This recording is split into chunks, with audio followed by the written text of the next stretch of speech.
ਤੇ ਹਰ ਰੂਪ ਇਸ ਤੋਂ ਹੀ ਉਤਪੰਨ ਹੁੰਦਾ ਔਰ ਇਸੇ ਵਿੱਚ ਸਮਾ ਜਾਂਦਾ ਹੈ, ਇਸੇ ਵਿੱਚ ਫਿਰ ਸਮਾ ਜਾਂਦਾ, ਫਿਰ ਮਿੱਟੀ ਹੋ ਜਾਂਦਾ, ਮਿੱਟੀ ਤੋਂ ਹੀ ਉੱਠਦਾ ਹੈ, ਮਿੱਟੀ ਫਿਰ ਹੋ ਜਾਂਦਾ ਹੈ।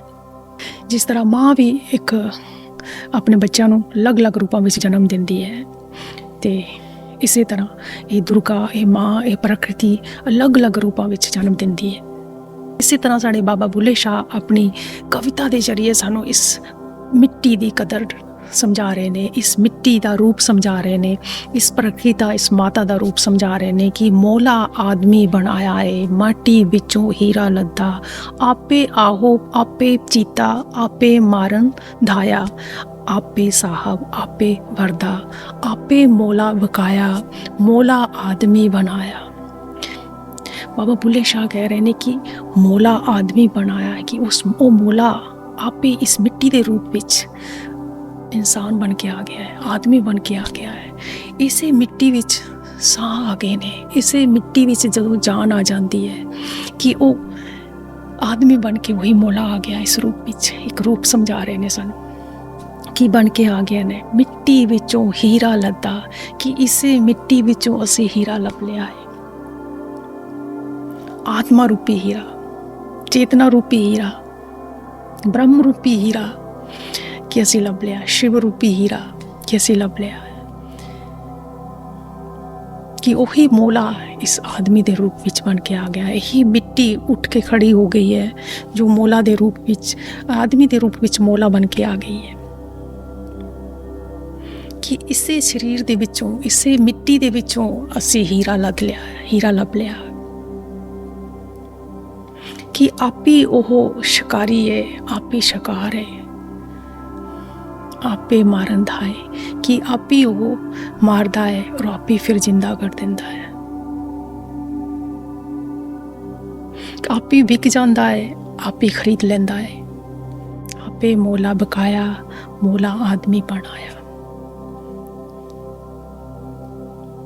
ਆਪੇ ਆਹੋ ਆਪੇ ਚੀਤਾ, ਕਿ ਆਪੇ ਉਹ ਸ਼ਿਕਾਰੀ ਵੀ ਆ ਔਰ ਆਪੇ ਸ਼ਿਕਾਰ ਵੀ ਕਰਦਾ ਹੈ, ਆਪੇ ਵੇਚਦਾ ਹੈ, ਆਪੇ ਖਰੀਦ ਵੀ ਕਰ ਲੈਂਦਾ ਹੈ। ਇਹ ਮਿੱਟੀ ਹੀ ਸਭ ਕੁਝ ਕਰੀ ਜਾਂਦੀ ਹੈ ਔਰ ਫਿਰ ਇੱਕ ਦਿਨ ਇਹ ਮਿੱਟੀ ਮਿੱਟੀ 'ਚ ਵੀ ਸਮਾ ਜਾਂਦੀ ਹੈ। ਕਿੰਨਾ ਸੋਹਣਾ ਸਾਡੇ ਬਾਬਾ ਬੁੱਲੇ ਸ਼ਾਹ ਨੇ ਸਾਨੂੰ ਐਗਜ਼ਾਮਪਲ ਦਿੱਤਾ ਹੈ ਕਿ ਮੌਲਾ ਆਦਮੀ ਬਣਾਇਆ ਹੈ ਔਰ ਅਸੀਂ ਪਰਮ ਬਸ ਇਸ ਮਿੱਟੀ ਨੂੰ ਦੀ ਖੋਜ ਨਹੀਂ ਕਰ ਪਾਉਂਦੇ।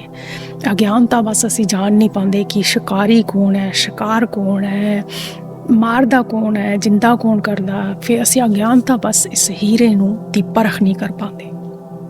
ਮਿੱਟੀ ਦੀ ਪਰਤ ਜਿਹੜੀ ਆ ਤੇ ਰੂਪੀ ਮਿੱਟੀ ਹੈ, ਇਸ ਮਿੱਟੀ ਤੋਂ ਹੀ, ਇਸ ਧਰਤੀ ਤੋਂ ਹੀ ਉੱਠੀ ਹੈ, ਤੇ ਇਸ ਮਿੱਟੀ ਦੀ ਵਜ੍ਹਾ ਨਾਲ ਅਸੀਂ ਉਹ ਪਿਛਲਾ ਹੀਰਾ ਨਹੀਂ ਦੇਖ ਸਕਦੇ।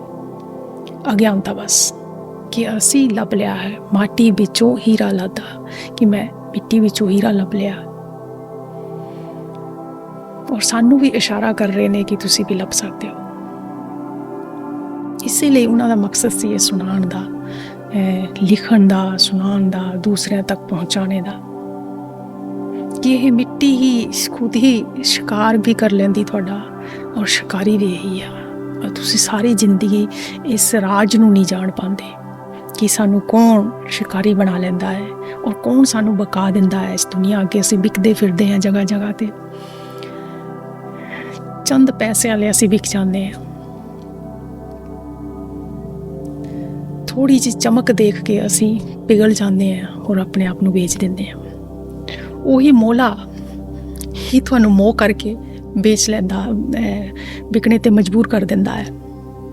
ਆਪਣੀ ਮਾਇਆ ਦਿਖਾ ਕੇ, ਆਪਣੀ ਮਾਇਆ ਦਾ ਖੇਡ ਦਿਖਾ ਕੇ ਤੁਹਾਨੂੰ ਮਜਬੂਰ ਕਰ ਦਿੰਦਾ ਵਿਕਣੇ ਤੇ, ਔਰ ਫਿਰ ਖੁਦ ਹੀ ਲੈਂਦਾ ਤੁਹਾਨੂੰ। ਖਰੀਦਣ ਵਾਲਾ ਵੀ ਉਹੀ ਹੈ, ਵੇਚਣ ਵਾਲਾ ਵੀ ਉਹੀ ਹੈ, ਔਰ ਤੁਹਾਨੂੰ ਆਪਣੇ ਹੀ ਜਾਲ ਵਿੱਚ ਫਸਾ ਕੇ, ਇਸ ਮੋਹ ਮਾਇਆ ਦੇ ਜਾਲ ਵਿੱਚ ਫਸਾ ਕੇ, ਇਸ ਮਿੱਟੀ ਦੇ ਜਾਲ ਵਿੱਚ ਫਸਾ ਕੇ ਫਿਰ ਲੁੱਟ ਵੀ ਲੈਂਦਾ ਹੈ,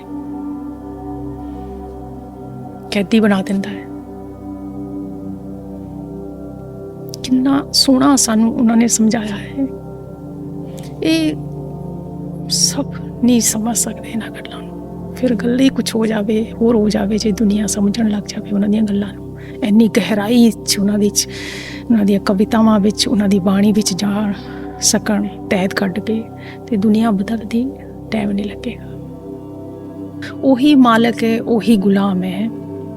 ਕਹਿੰਦੇ ਨੇ ਆਪੇ ਸਾਹਿਬ ਆਪੇ ਵਰਦਾ, ਕਿ ਆਪੇ ਉਹ ਮਾਲਕ ਹੈ, ਕਿ ਆਪੇ ਉਹ ਗੁਲਾਮ ਵੀ ਹੈ, ਅਤੇ ਆਪੇ ਉਹ ਬਕਾ ਵੀ ਦਿੰਦਾ ਅਤੇ ਆਪੇ ਖਰੀਦ ਵੀ ਲੈਂਦਾ ਹੈ, ਆਪੇ ਸ਼ਿਕਾਰ ਕਰ ਲੈਂਦਾ ਹੈ ਅਤੇ ਆਪੇ ਸ਼ਿਕਾਰੀ ਵੀ ਹੈ।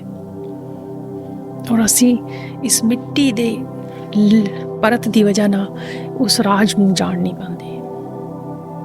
ਅਤੇ ਬਾਬਾ ਬੁੱਲੇ ਸ਼ਾਹ ਕਹਿੰਦੇ ਅਸੀਂ ਮਿੱਟੀ ਵਿੱਚੋਂ ਹੀਰਾ ਲਾਤਾ, ਕਿ ਅਸੀਂ ਇਸ ਮਿੱਟੀ ਦੇ ਵਿੱਚੋਂ ਜਦੋਂ ਪਰਖ ਵਿੱਚ ਨਿਕਲੇ, ਜਦੋਂ ਖੋਜ ਵਿੱਚ ਨਿਕਲੇ, ਜਦੋਂ ਆਤਮ ਗਿਆਨ ਹੋਇਆ, ਜਦੋਂ ਬੋਧ ਹੋਇਆ ਕਿ ਉਹ ਸਾਨੂੰ ਹੀਰਾ ਲੱਭ ਗਿਆ। ਹੁਣ ਸਾਨੂੰ ਮਿੱਟੀ ਆਪਣੇ ਭਰਮ ਵਿੱਚ ਨਹੀਂ ਰੱਖ ਸਕਦੀ, ਮਿੱਟੀ ਦੇ ਅਸੀਂ ਪੜ ਦੇ ਥੱਲੇ ਫਸ ਨਹੀਂ ਸਕਦੇ, ਜਿੱਦਾਂ ਕਹਿੰਦੇ ਨੇ ਹਨੇਰੇ ਵਿੱਚ ਅਸੀਂ ਹੁਣ ਗਵਾਚ ਨਹੀਂ ਸਕਦੇ ਉਸ ਵਿੱਚ। ਅਸੀਂ ਉਸ ਪਰਦੇ ਨੂੰ ਹੁਣ ਹਟਾ ਦਿੱਤਾ ਹੈ, ਸਾਫ਼ ਹੋ ਗਿਆ ਹੈ ਕਿ ਸਾਨੂੰ ਕੌਣ ਗੁਲਾਮ ਬਣਾਉਂਦਾ ਸੀ, ਕੌਣ ਸਾਨੂੰ ਬਕਾ ਦਿੰਦਾ ਸੀ, ਕੌਣ ਸਾਨੂੰ ਖਰੀਦ ਲੈਂਦਾ ਸੀ, ਕਿ ਉਹ ਹੁਣ ਰਾਜ ਸਾਨੂੰ ਪਤਾ ਲੱਗ ਗਿਆ ਕਿ ਹੁਣ ਅਸੀਂ ਵਿਕਦੇ ਨਹੀਂ ਹੈਗੇ।